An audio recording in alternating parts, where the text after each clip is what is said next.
All right, I have 50 responses over here right now. So please let us know how interested are you in pursuing a specialized business master's program in the United States. If you are, say, not interested, or if you have any hesitations, you can also let us know in the chat box what your hesitation is about. What scares you about pursuing a business master's in the United States? Is it funding? Is it about job opportunities? Is it about scholarships? So if you have any hesitations, you can also let us know of those in the chat box. So let us know what scares you the most about pursuing a business master's program or pursuing your studies in the United States. Great. So I have around 60 responses. I do have some people responding in the chat about the things that scare them. So living expenses, scholarship and job opportunities, funding. These are the common areas of hesitation. If there are any further, do let us know. We are going to touch on a lot of these interesting topics in today's conversation. So do let us know what scares you the most about pursuing your higher education abroad. And with that, I'm going to end the poll as well and broadcast the results. Great. So we have around 40% who are extremely interested in pursuing a specialized business master's program in the United States, 55% who are somewhat interested, these are fence sitters, and 5% who are not interested as of now. And hopefully after this session, their mindset changes and they may get more interested in pursuing their business master's program in the United States. So I'm going to end this reflection now and do quick introductions. So my name is Sanjay Dhingra. I'm a director and co-founder at Seed Global Education. We are a higher education firm that connects top universities like George Washington University and candidates like yourself with each other. So you get a chance to connect with the top universities, the business schools, get to know about their program, the opportunity that they offer, and then make up your mind about pursuing education at that particular university or somewhere else as well. So we facilitate such interactions with some of the top universities in the world. For today's session, I have the team from George Washington University School of Business. It's amongst the top ranked schools in the United States, really top ranked university as well. And I have Mr. Mark Strassman, who's the executive. Sorry about that. Connect with the top university. Sorry. So I have Mr. Mark Strassman, who is the executive director of the Career Services Center at GWSB, the George Washington University School of Business. He's the executive director of the David Fowler Career Center. I also have Dr. Brian Adriano joining me, who's the Assistant Dean of Operations and Global Experiential Education at GWSB. And I have Susan Kessler, who's the Director of Graduate Business Admissions, joining us for this panel discussion. In today's session, we are going to talk about how you can leverage the opportunities which are provided by GWSB to crack the job market and build a career for yourself in the United States. And for this, I'm going to first invite Brian, Dr. Brian Adriano, to tell us more about the experiential and the global learning opportunities that GWSB provides for its students. So over to you, Brian. Great, thank you so much. So let me just go ahead and share my screen here and make sure that you all can see it on the other side. Does that look good? Great, excellent. All right, well, it's such a pleasure to be here with you today. And as introduced, I'm Brian Adriano, and I have the great fortune to oversee both global engagement and experiential learning for the School of Business. So that's going to be the focus of my chat today. We here at GW think that there's many reasons to focus on experiential learning as part of a degree study. We do it mainly because it allows students to develop professional growth opportunities in a way that's more than what you'll get in a traditional classroom experience. And we think that that enriches the content that you would receive in a regular academic class. When you engage in experiential learning as well, it tends to lead to greater personal awareness. So practicing the interpersonal skills that aren't always practiced in a regular didactic academic classroom. And for that reason, we think it engages students in a really active ecosystem for learning, which is really important given how dynamic the job experiences are on the other side of the classroom. So global and experiential education as an office is really divided into two sides. So those of you who are joining us today are likely going to need assistance entering the United States on a student visa. We're also the office that would help that, because in addition to experiential learning, we also facilitate international student services. So experiential learning takes a lot of different forms here in the School of Business. That's experiential learning that's here local in Washington, D.C., engaging students in learning that's appropriate for Washington, D.C. and the United States. skills, as well as learning that is intentionally global and involves mobility. And many of our international students who visit with us for the short duration of a graduate program take advantage of participation in semester or short-term programs. So I'm going to talk a little bit more about that today. But when I say that GW is global, I want to give you a little bit of data to understand what that means. In the last year of travel, we led 25 different GWSB study away programs for our graduate students in 19 different countries. So there's a lot of diversity in the opportunities that you have for global learning here at GW that may be different than what you would receive at other institutions. And then our student composition is incredibly diverse as well. Right now in the School of Business, we have over 108 countries represented in our student body and nearly 1,000 international students. So we are very much a very global community here in our classrooms here in Washington, D.C., as well as those that are abroad.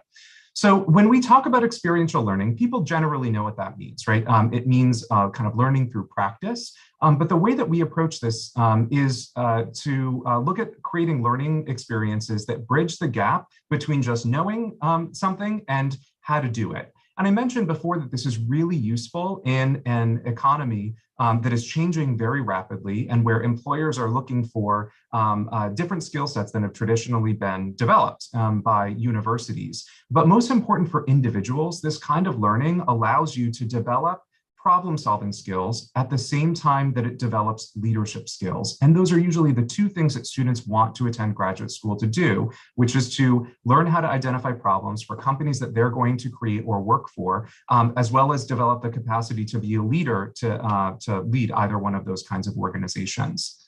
So here's some of the skills that it wouldn't surprise you that we view experiential learning practicing, things like cross-cultural communication. Clearly, if we have 108 different countries in our student body, the teams of students that you'll be working with in our degree programs are going to be inevitably cross-cultural. So that cross-cultural communication isn't just external, where in a project-based experience, if you're working with a company, it's the individual in the organization that you're practicing those skills with. It's also across the student teams that you're working on. But many of these others, like problem solving, critical thinking, public speaking, are all the things that employers are looking for our graduates to be able to do on the first day of work.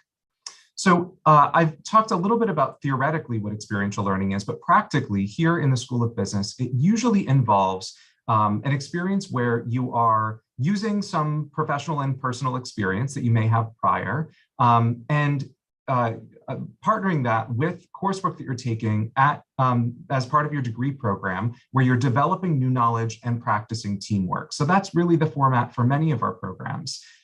This is a quick example of some of the experiences our students have had that have had a really strong local impact here in Washington, D.C. So if we go clockwise, you can just see that our students are doing diverse things like pitching to Marriott International, the big hotelier brand, new strategic opportunities for them that respond to COVID, or to work with our local tourism promotion agency to identify how Washington, D.C. can pivot given differences in changes to tourism and hospitality related to COVID, to students partnering with the indigenous communities here in the United States to understand what business looks like in different regions of the US. And then finally, partnering with restaurant chains in the city to find ways to help their employees develop resiliency for a really different kind of environment. At the global scale, though, this year alone, you can see all these dots are locations where we've facilitated global travel. So at a time where travel is relatively constrained, we feel really proud to say that we've been able to get our students really out into the world. So talking a little bit more about global programs, many of you have joined today because you're interested in our full-time MBA program. If you've done your research, you know that this program includes a compulsory experiential learning program that is global in nature. This program operates in student teams. So we have our students engaging with global partners, so companies all around the world that are engaging us to get meaningful guidance and recommendations that's produced from these student teams. Our students are mentored by expert faculty who have not only experience leading project-based learning, but also domain expertise and expertise in the region of the world where those projects are taking place. This whole activity is hypothesis-driven. So we're asking students to navigate the challenging questions that companies have provided by using informed inquiry. And that's an approach that we train students so that this isn't something that you do just a one and done in a course that you're taking as part of an MBA, but actually a framework that you can use in the future when you're engaging in complex and thorny challenges in the future. To make this concrete, this is an example of one of the companies we're partnering with. Empara is a digital bank based out of Istanbul. So our students have been working this entire semester to work on a strategy for expansion for that organization. And the question is, do we expand to Estonia, Germany, or the United Kingdom? And the students are spending the semester doing research and getting insights to be able to pitch a single direction for that organization. So students who are in our other versions of our MBA programs and even in our specialized master's programs can also participate in project-based learning through short-term study. So a good example of that is an innovation and technology course that we've led in Tel Aviv and as well as in Barcelona. This was a course that was experiential in that the students got out into the fields to meet with local entrepreneurs, to understand what both innovation and technology management look like in such an innovative city like Barcelona. This was taught in partnership with ESADE, a top institution for entrepreneurship. And so our students received lectures from professors from ESADE in Barcelona, and actually provided pitches to entrepreneurs on site for how they could enhance their business functions. A recent example is just from this January, where we led our first short-term program with Grenoble School of Management, Technology Management in a European Business Environment. If you know anything about Grenoble, it pitches itself as the Silicon Valley of France. There's an incredible cluster of IT companies in Grenoble. And so this course was designed around the design process, design thinking. And so students who participated learned how to use design thinking in ways that are appropriate for the IT sector. This is a list of all of the upcoming offerings that we have this summer as well. And I mentioned that our international students who are joining us often engage in global learning at or actually more frequently than our US students. And that's because having regional expertise, coming to the US to get North American expertise through education and internship is great. But providing new third market experiences also allows you to expand opportunities for future work and opportunities. So we work really hard to make sure there's global representation in our offerings. And you can see that here from we have Europe, the Middle East, and even East Asia represented in offerings for this coming summer. Our students can also participate in long duration studies. So if you are the kind of student who wants to get deep experience in a third location beyond the US, this is a list of our 21 partner schools that you would be able to participate. You can see there's our top tier institutions, globally recognized brands, many of which are known for technology and innovation. But a lot of learning occurs here locally as well. So I want to touch base on 3 of the different ways that you can use an MBA education to engage Washington, D.C. and the rest of the United States. The first is through experiential learning that takes place in our traditional classes. So my team is also responsible for identifying projects that we embed into regular classes that students are just taking as part of their degree study in the elective space. Sometimes that will involve some on-site research, but quite often it's desk research where that organization is coming in straight into the classroom. Business and Society is a series that's open to all of our students. This course examines the intersection of Washington, D.C. in business and society. A good example of this is Strategic Foresight, which is a course that we'll be teaching for the second time this summer.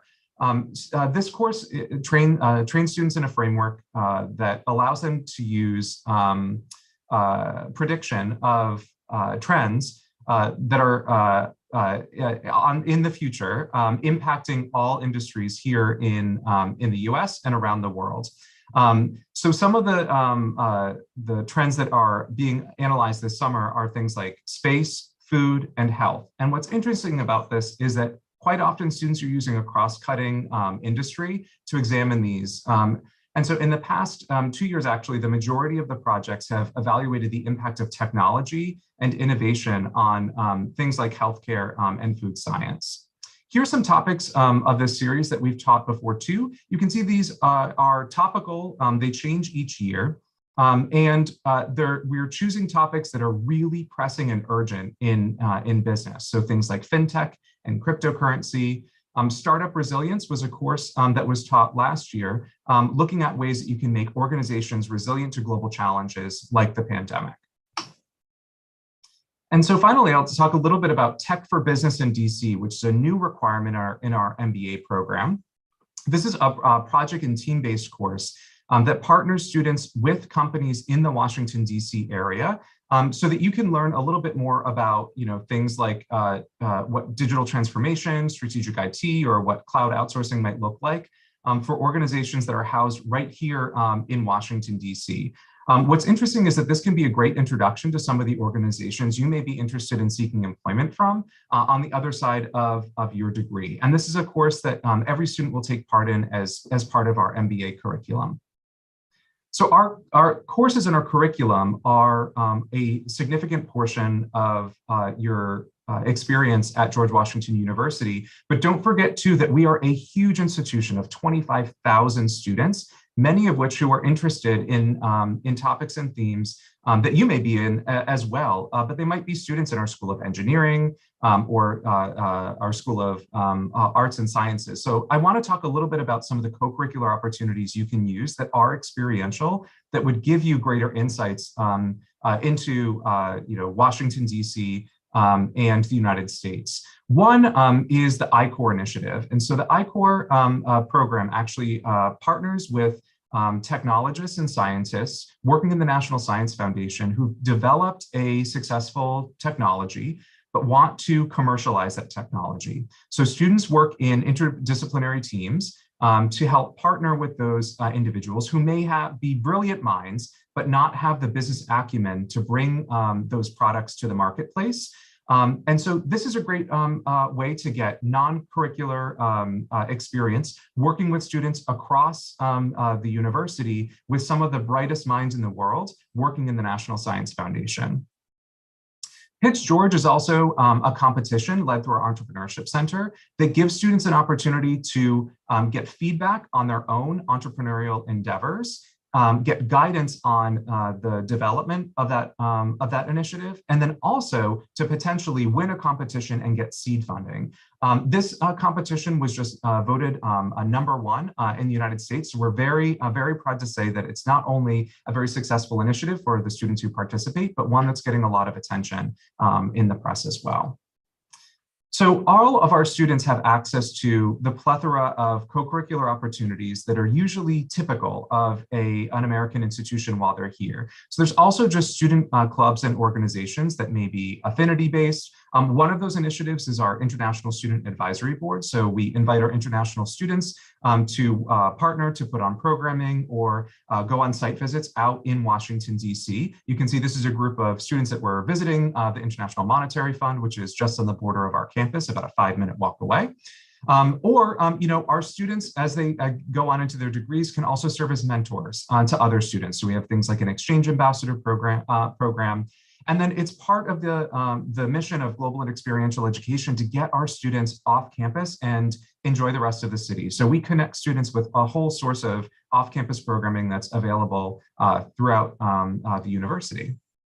So if you're interested in learning a bit more about these experiences, I've gone through this very quickly. Our social media is the best place to get a student's perspective on what it's like to be a part of the institution. So I'd encourage you to go to our website, which is listed here, business.gwu.edu/global, where you can look at current programs, current offerings, read blogs of student experiences, and see the social media stream that gives some of those insights. And then I'd also encourage you to even just follow us on Instagram, for example, and see what's going on here. It's a good way to just kind of get a view of what's going on under the hood.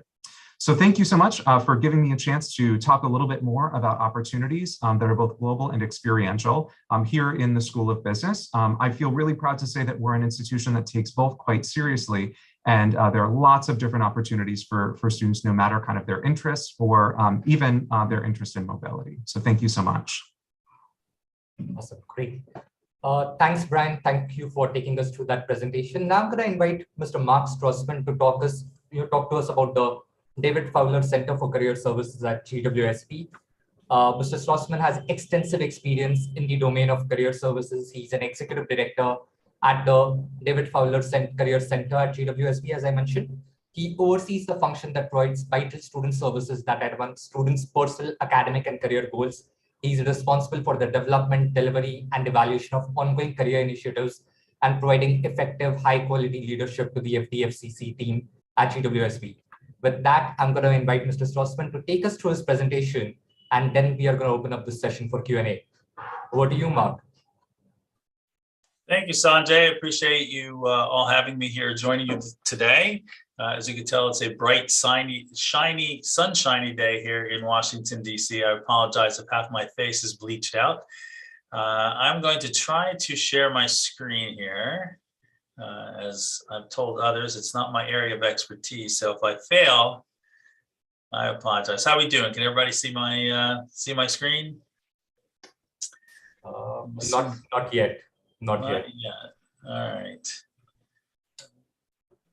Let's give me one more second to give this a shot.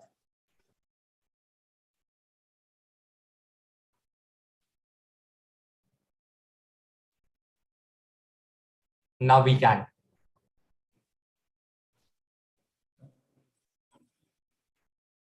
Are you seeing the slide deck? Yes. Beautiful. Okay, I apologize for the delay. So as presented, I am the executive director of the F. David Fowler Career Center.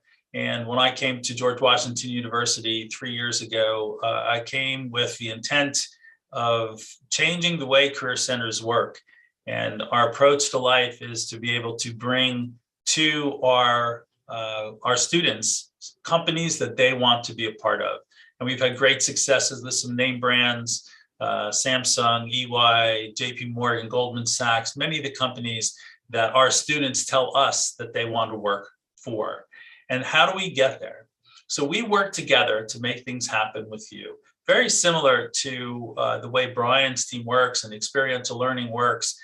This isn't a transactional check a box and make things happen. We need to build teams, and we need to give you experiences that show you the way the world works. And again, we don't do anything for you, we do everything with you. So our model, very different than many career centers, starts of course with you. And then we have two major teams. We have our career consultants made up of career coaches, and we have our employment development relations group. Our career consultants will spend time with you to build your career action plan. And our employer development relations team will go out to the community, coast to coast here in the US, as well as globally, to find those companies that I alluded to earlier that you would like to be a part of. That's called your career action plan. So the bulk of my presentation here is I'm going to take some few minutes to run through how our career action plan works. Where with many different career centers, if you need help, you walk in the front door and you say, hey, help me with your resume. Can you help me with my cover letter? And that to a degree is really where the career centers interact. We are a much more proactive version of this. So before you even get on campus, through the summer orientation, we begin a process that we call the self-assessment and visioning. There are different tools that we're using that are all about self-assessment for you to figure out what it is that you want to do. What skills do you want to use? Many times the GWSB students come to our MBA programs, for example, as career switchers, as we like to say, where they're exploring. They know they want something different. They know that they want to take what they're doing and grow from it, but not exactly sure where they want it to go. So our first step is working with the students again during the summer, even before sessions start, one-on-one meetings with our senior career consultants, our career coaches, to work on that self-assessment and that visioning component. What is it that you want to do? What skills do you want to use? Once we've figured out what it is that you want to do and how you want to use it, we sit down and we start doing the research. And it's only through that research can we figure out where those skill sets are put into practice. Is it a big company? Is it a small company? Can you do it here in the US? Is it only an international organization? What's that job title called? What skill sets do I need on top of my master's program or my MBA program? And together we'll do the research to figure out where you want to head, what that's called, and how to find it. And it's only once we've figured out where you want to go can we actually do a little bit more laser-focused resume and cover letter. We all have generic ones. We all have basic ones we'll start early in the semester with. But once we've figured out exactly what it is that we want to do, we'll work hard with you to develop your resume and your cover letter that helps bridge the gap if need be, or certainly to bring what it is that you want to do to the forefront. So now we know what we want to do. We know where to find it. We know what it's called. We have the resume put together and the cover letter representing you in a great way. So it is only now that we know where we want to head that we can work with you to start building your personal brand and your reputation through all sorts of social media and through all sorts of work in here inside the Career Center on campus. We start to work LinkedIn, all sorts of other things to get your reputation, to get your personal brand, so you can speak more intelligently about who you are, what you want to do, where you want to do it. Well, now that we know what we want to do and how to tell the story, we have to spend a lot of time developing the network. This is probably the most important part of the process, in that you could be the greatest of candidates, but if you don't know how to reach out and find the network, it makes it a much more difficult task. If you were to use LinkedIn, for example, you would find over 180,000 GW alumni. And what I've found about GW alumni is they are the most amazing, wonderful, and helpful people. And you as a student have access to all those, not just through LinkedIn, but through the help of our Career Center and others around through faculty and administration. But it is the hard work that we do with you, teaching you how to develop that network, how to make the ask, how to get introduced to that network, that is really a key reason for coming to GW, the power of that alumni network. And then, of course, networking is different than building that network. We teach you and work with you on how to use that network, how to make the ask, how to work a career center activity, how to do roundtables, how to go to networking events, how to go to career fairs, and how to maximize that network that you've worked so hard to build. Then, of course, if we've done our work well, you've sent to the right places, you have a tremendous amount of interviews to prepare for. We spend a tremendous amount of time doing mock interviews and more mock interviews and more mock interviews. And every type of interview you do, every type of industry and function is different. So if you're looking at a handful of different opportunities, you're going to need to spend a lot of time in this interview preparation. It's something we take very, very seriously. And then, of course, if we've really done our job well, we get the opportunity to manage the offer process, whether that be from internships, whether it be full-time opportunities as you're graduating from the programs. We are there with you to help you understand how the process works, the timing of offers, the negotiation skills necessary to get the maximum dollar that you would need. On top of what we do in the Career Center with your resume, with your background, we, like Brian's program, have some experiential learning programs in that we feel university-wide and School of Business-wide that the experiential learning process is one of the best ways to learn. Our communities of practice is something that we've come up with about 3 years ago, where we align all our communities of practice with industries that make a difference to you, the student. The three that we're currently working with, consulting, finance, and soon to be launched analytics, security, cybersecurity, and technology, are built around a three-step process. The idea is that with what you're learning in classroom, we bring you the opportunities to learn more about the areas of expertise. So for consulting, for example, if you're interested in consulting, consulting means so much to so many different people. Do you want HR consulting, strategy consulting, public sector consulting? What are these different kinds of consulting? So the first stage of our experiential learning is we bring opportunities, we bring speakers from the different consulting opportunities within that industry. And for the first part of the semester, they will speak to each individual about the types of consulting that exist. If you go through these processes and you go through these programs, you get to go to the next level where you get to pick or get selected and matched with a mentor from your area of expertise that you're looking to pursue. So if you were looking to do strategy consulting, we would put you together with a strategy consultant who's out in the field, and they would work with you on helping you to better understand what that means, what that's like, and they would do more mock interviews that get you ready for what is stage 3, which is pro bono projects. The second semester of your first year would be spent doing a pro bono project, which is a true deliverable to a true client led by student teams. That is something that helps you build your resume and will be there for you when you're going out there in your full-time interviews.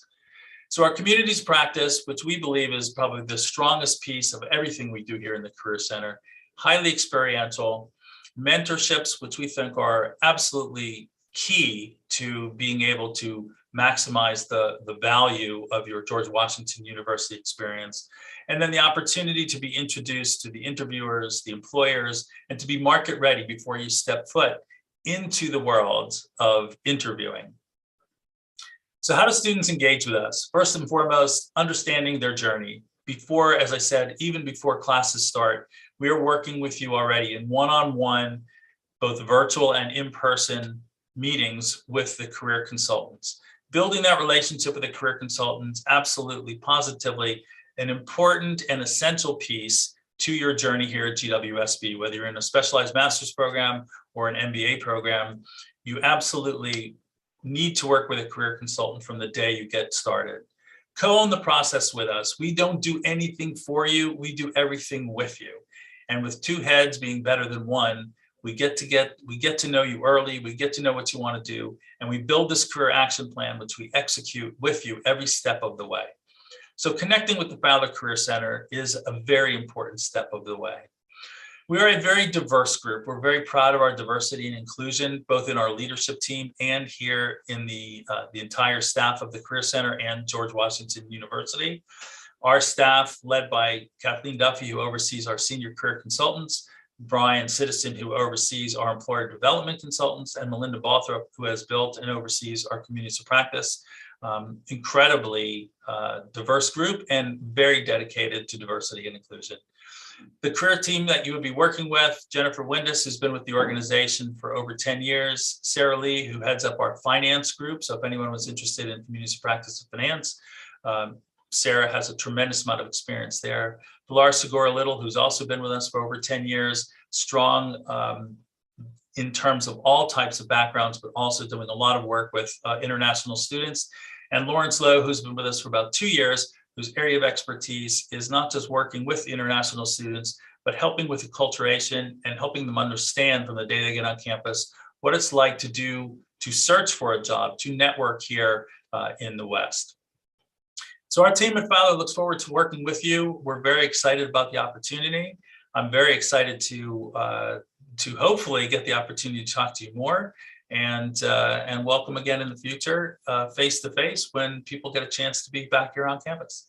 Again, thank you for the time, for allowing me to tell a little bit of the story. I'm, as I said, very much looking forward to the opportunity to see you all here at GW and a chance to work with you face to face. Sanjay, thank you. Up to you now. Sorry.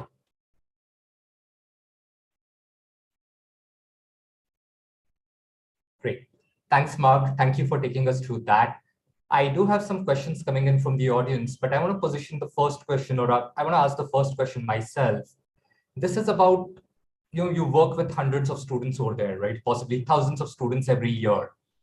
What are the successful practices that you've seen the students follow? If you've seen alumni who have made amazing careers in the United States, what is that mantra for success? What are the top 3 things that those people do? I mean, I can speak just from a career perspective. Whether the student be international or domestic, one of the most important reasons students choose to invest in further education, higher education, is to better their career standing, to learn something new, to do something different. and to better their career standing. And through the experiential learning models that we use here, we feel that our students are more market ready than most universities around the US. It is one thing to say and teach, it's another thing to do. So to be able to put on your resume and speak intelligently about the experiences that you've had, not just in the classroom, but actually out there in the working world, is just, you just can't replace that in a classroom. So that's the first thing. And then strictly from a career center perspective, selfishly, as I said earlier, if you get started early, not 3 weeks before graduation or 3 weeks before the end of a semester when you think it's time for an internship, if you start early and you work on that exploration, you do the work every single day, you come out on the other end with a far more well-rounded idea of what you want to do, what your opportunities are. And in most cases, those dreams do come true. All right. Yeah, I would add to that. From your end?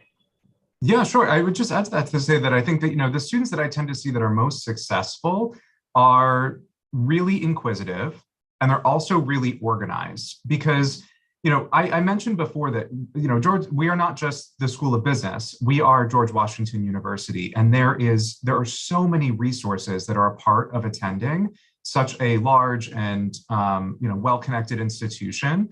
But it can be easy to just kind of focus on your studies alone. I think one of the reasons why students come to the US in particular is for all of the other opportunities that are a part of higher education, not just the coursework that you're taking. And so I really encourage students from day one to be as inquisitive as possible and to really explore what options there are through the institution and then also in the city, and that's where it comes to organization. It's hard because, this is a rigorous institution and, you come here to learn. So your coursework will be rigorous and it will be demanding. And it can be hard to find the time to participate in a student club or organization or to attend an off-campus event. But I do hear from students at the end of their programs who say, oh, I've been here for 2 years, or I've been here for 2.5 years or a year, and I never really got a chance to explore the city. Or, the World Bank and the IMF are right next door. I walk by them every day, and I never took the opportunity to go and, attend a talk or, through one of the events that we were hosting. And so that's where I implore any student who's joining us to be thoughtful about the way that they engage in their education, because we will make sure that any student who graduates from our institution receives an excellent education. But the true opportunities are those that people kind of connect and make themselves. And so really that's where being organized is an important part of that process. Great. That's great advice. At this point, let me also bring in Susan. Susan, there are some questions coming around the programs which are offered, the cost and the expenses around those.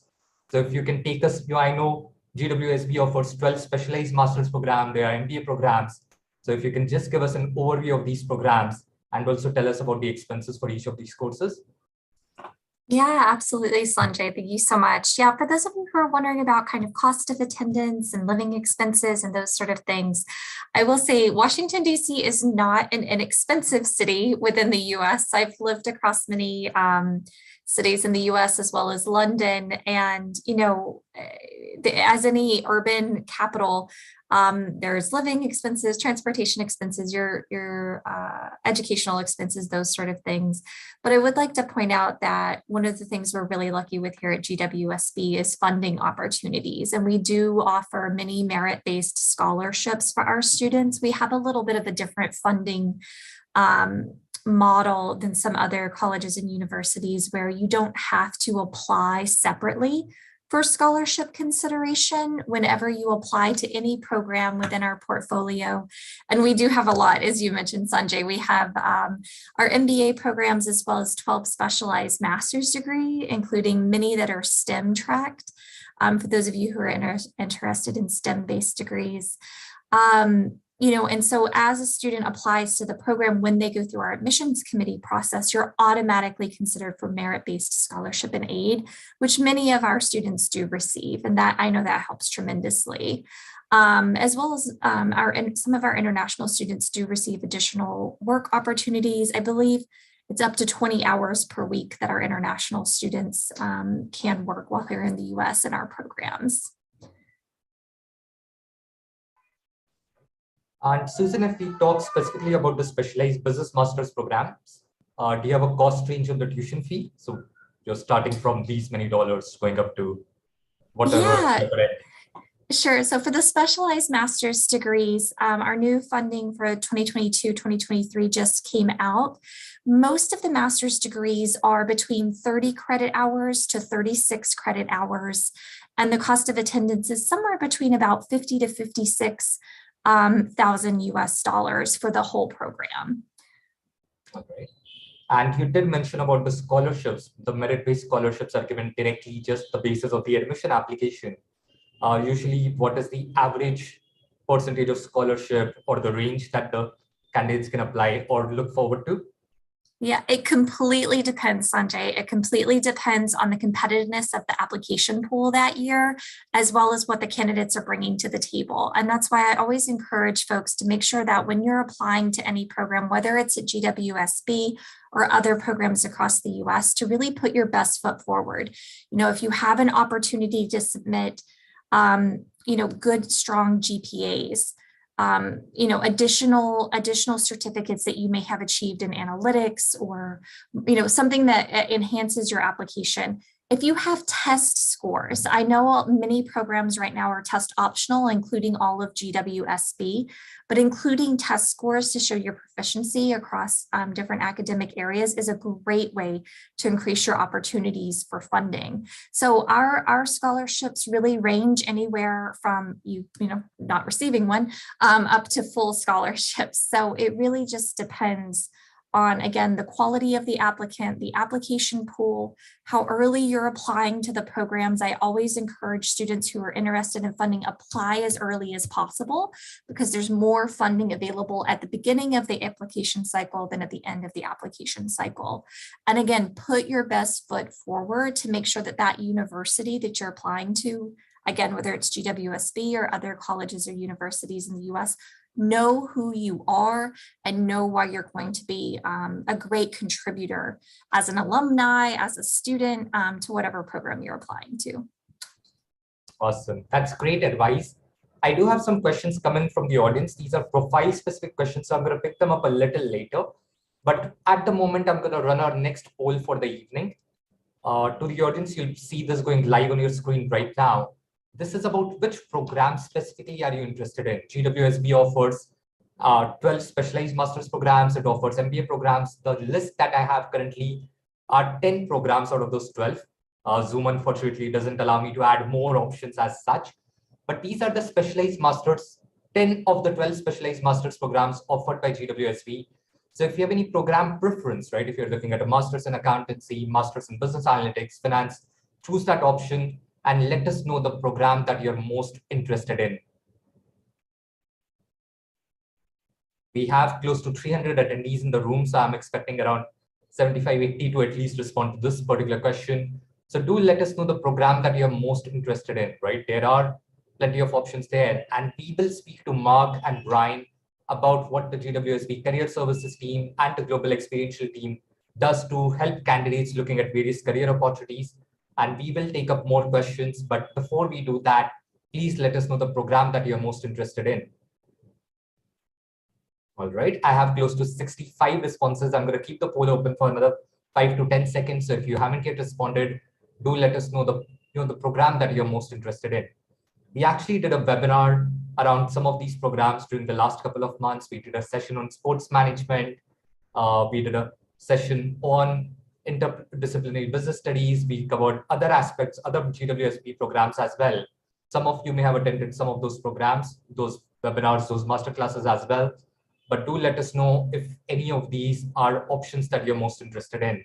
And I have around 80 responses now, so I'm going to end this poll and just share the results. All right, so around 10% of our audience is looking at Masters of Accountancy, 14% in Business Analytics, 20% in Finance, 9% around Human Resource Management, 18% looking at Information Systems and Technology, 8% are looking at Interdisciplinary Business Studies, 9% in international business and 10% masters in management, and some in project management and sports management as well. So really spread out audience looking at very different career tracks. And that brings me to the next question that I have for Mark is around, with such diversity in the student community, right? The business school has 12 specialized master's program, you have MBA candidates. How do you help candidates looking at these various niche areas? What does GWSB do to help these candidates who are looking at some really niche programs like sports management, tourism management, or information systems? What kind of focus do you have on those? It's a great question. And if it were not for the incredibly talented career consultants, our career coaches, who work so hard to get out of the student very early, as I mentioned earlier, what is it that you want to do? Where is it that you want to go? And whether the program be, 18 months or 2 years for a GMBA program, or an MBA program that is combined with another one of these master's programs, or just a certificate, we spend every one of those valuable days together. We are here to listen to the student. So with the help of that staff that I have, with the help of the faculty, with the help of the Development and Alumni Relations Department, we reach out to the organizations of interest. So if you talk about sports management, everybody growing up wants to be somewhere in sports management. It's growing even more. But as we all know, it's a very, very small sliver of opportunities, and the best of the best get in them. So how do you get there? How do you get ahead of everybody else? It's all about networking. It's knowing the right people. And it is through all those people that I mentioned, staff here at the Career Center, faculty, alumni relations. But without knowing where you want to go, without that early working with the career centers, we don't know. But once we know where you want to go, we have all these facets of information and these doors to help you open through all the faculty and development and alumni relations and our staff. So we don't put those master's programs out there if we don't think we can help those students find jobs. Sounds great. And on that note, Brian, how does the global experiential learning come into play, right? You have these partnership programs running across the world. A majority of the audience that we have today are coming from India. So for an Indian student who's moving to the United States, it is a global experience. It's a completely new exposure. How strongly would you recommend an international immersion or a study track abroad to Indian candidates who are coming to GWSB? Yeah, very much so. I work to try to broaden people's minds every day. And this is an enduring challenge, is that oftentimes students will come and they'll say, I've worked so hard to have this opportunity to be here in the United States. I don't want to leave until I have to. But it's great that being part of such a global environment, even in their first semester of study, tends to inspire a lot of interest in what other opportunities exist beyond Washington, D.C. as well. It tends to be our most disciplined and driven students who want to, for example, spend a full semester of their study at one of our partner schools because they see the value in not just the opportunity to be in kind of a third culture and opportunities for language learning and intercultural immersion, but also for the opportunity that provides for a resume or in interviews where you can cite real world lived examples for how they can operate in highly diverse and global contexts. That's tended to be kind of what has inspired students, is really how these global learning programs set them up for future career success. I think too, though, in terms of exploring new topics and themes, it doesn't have to be an entire term abroad. Many of our programs are a single week. We get many students, including our US students, who need to get a passport to participate in some of these programs where it's their first time abroad out of their home country, or some international students where it's really their first time having a sustained experience outside of their home culture as well. And I say, why not do it when you have the support of an institution that can assist you in that process? That's where, especially I talked about this program in Barcelona, which we also ran in Tel Aviv, the opportunity to work alongside an expert faculty member and view and understand, innovation and technology in those two kind of global hubs is something, that is very difficult to replicate on your own. So, students who come to us here in the US from abroad will have a passport, and they can use that passport after their GW degree. But I think that actually the opportunities within their degree to use their passport are much more valuable. So I definitely encourage all of our international students to consider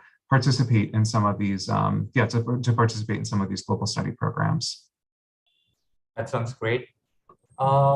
Susan, I want to take the next question for you from Kavya, who is currently pursuing a BBA in event management and wondering if there is any suitable program at GWSB that she can look at. I mean, absolutely. It really depends on what she wants to do long-term in her career goals. That's where we always start. So, there may be things that you're doing now, but where do you want to be at the end of your program? If event management is an area that you're interested in, we have a master's of hospitality, tourism, and event management that is a phenomenally well connected program. Dr. Adriano, when he was sharing some of the global and experiential education pieces before, almost the whole slide of the different opportunities that were going on that particular example slide were from the MSTEM program. And so there's opportunities if you're interested in event hospitality, again, with the MSTEM program. We also have the Masters of Sports Management program. We also, within our general master's program, our Masters in Management program, offer an opportunity for students to specialize with certain graduate certificates. So if you're now doing this bachelor's in hospitality management, but you feel that you need to shore up some of your management skills a little bit more, you might be interested in doing something like an MS in management, but then combining that with some of that advanced study in tourism, hospitality, and entertainment. So there's lots of opportunities, but again, I always say start with where you want to be, what are your goals? And then we work our way back to kind of figure out which program would be most appropriate for our students. All right. And let me also take Khushi's question, who's pursuing her business management with law. And she's wondering if there's an opportunity to combine, say, a master's in management at GWSB along with the LLM program with the White University. Do you allow dual degree programs? We do. So we have a JD MBA combination program right now that's very popular with our student. Each year, we probably take in 2 to 3 JD MBA students. We have kind of a set schedule and structure for that.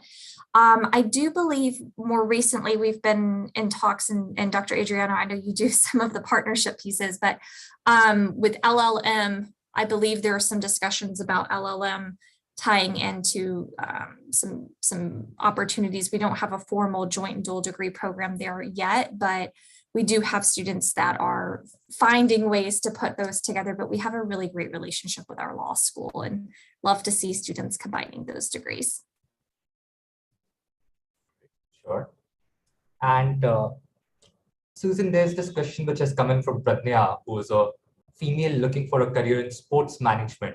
And she's wondering if you have any scholarships reserved for women applying and looking for careers in niche areas like sports management. Could be something else as well. But do you have any women-centric scholarships as well? Yeah, so I'm glad she mentioned that. So, women in sport is a huge area of topic, and Dr. Narati, I noticed you shared the video there, is a huge advocate for more women in sports, as well as kind of expanding diversity and inclusion in the sports industry field as well. Our faculty director for that program has been here at GW for over 30 years, and she's really one of the founding members of kind of the idea of business as a sport. And when you hear her talk, when you see her body of work, it's really inspiring. When it comes to funding, if you're looking at the MBA side of the house, there's a specific organization I'd love for you to take a look at.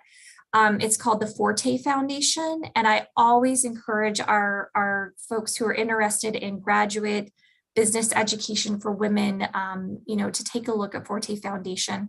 We're a Forte partner. We do offer Forte scholarships in our MBA programs for many of the women who are accepted into the program, but they're all about developing women in business and kind of helping merge the barriers, the gaps that exist in diversity and equity there. So it's FORTE, and I can put a link in the chat for you, but there's a lot of opportunities through Forte Foundation on the MBA side. They're a great organization just to be a part of in general. And then if you're looking at women in sports, I highly encourage you to connect with Dr. Lisa Narati via LinkedIn, and I can also put her contact information in the chat. Awesome. So to the audience, we actually hosted Dr. Lisa Narati a couple of weeks ago. We did a session about show me the money and the money that is there to be made in sports management. She was at the Beijing Winter Olympics at that time. She was broadcasting live from there. You can watch the recording. It's available on YouTube. I've just posted a link in the chat window as well. So if any of you are interested in sports management, do check out that session. It was extremely, extremely interesting. We had around 500 attendees in that session, a complete full house. And it was an extremely, extremely insightful session. So do check it out. I know we are running over time, and I know, Brian, you do have some commitments starting around now, but I still want to take 2 minutes from both of you and ask you about any parting advice to applicants who are looking to study at GWSB or looking to pursue their master's in the United States. What can they do between now and enrolling in the program, possibly later in 2022 or 2023? So they have a good 6 months to even 1.5 years before they start their program. What can they do during this time to prepare themselves for a career in the United States? Anything that they can do to get a head start right now? Yeah, I'm happy to kick us off. I mean, I think one of the best things that you can do is just spend some time reflecting on the purpose for your education. For a lot of students, I think getting a graduate degree is something that just seems automatic because, it will signal, something to a future employer, you're acquiring new knowledge. But there's a lot of other reasons why people are seeking degrees.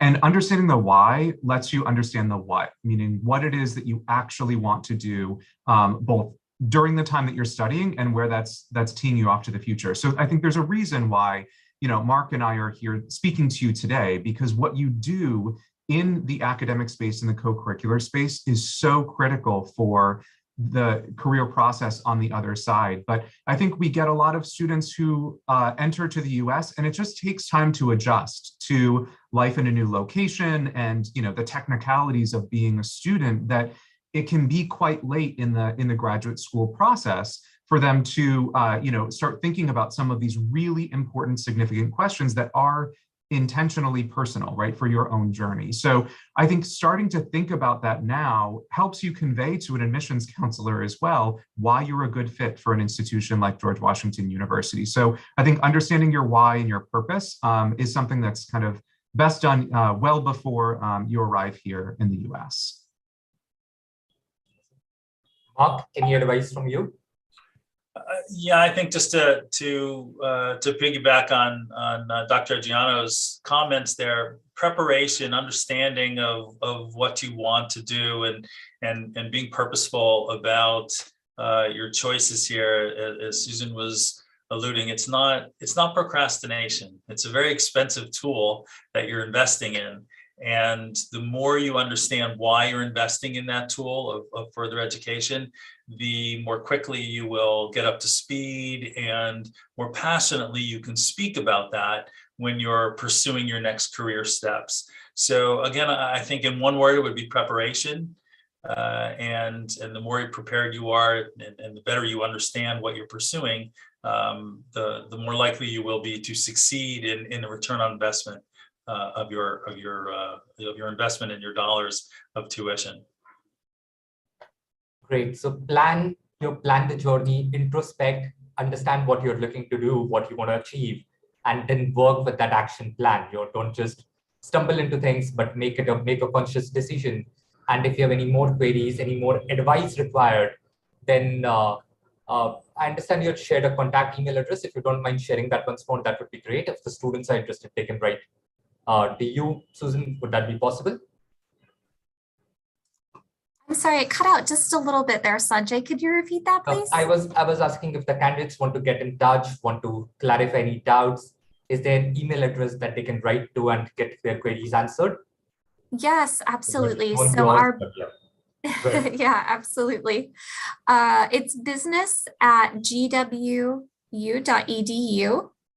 Okay. And we'd love to hear from participants today, and have you reach out with any questions. I have a wonderful team here at GWSB that work with the different programs. So you do have individual connections depending on the programs you might be interested in, or if you just want to learn more about the full list of programs that we offer and kind of how the application process works and that sort of thing. I would also like to invite everyone. We have a graduate admissions open house coming up on April 2nd. It's a great opportunity to hear more from Mark's team, to learn more about our different program opportunities, to actually experience a mock class. So to get an opportunity to meet one of our professors, learn about funding opportunities, lots of different things. So I would also like to invite the audience, if you're interested in learning more about GWSB, to join us on April 2nd. Awesome. So I'm just going to post these links in the chat window. So those of you who are interested, you can reach out to business@gw.edu to clarify your doubts. And April 2nd is when the open house is happening, right? Mm-hmm. So, Susan, April 2nd. How do they register? Is there a link that you can share? There is. So I'm going to put this here to you all. And if you'd like to share that over, that would be great.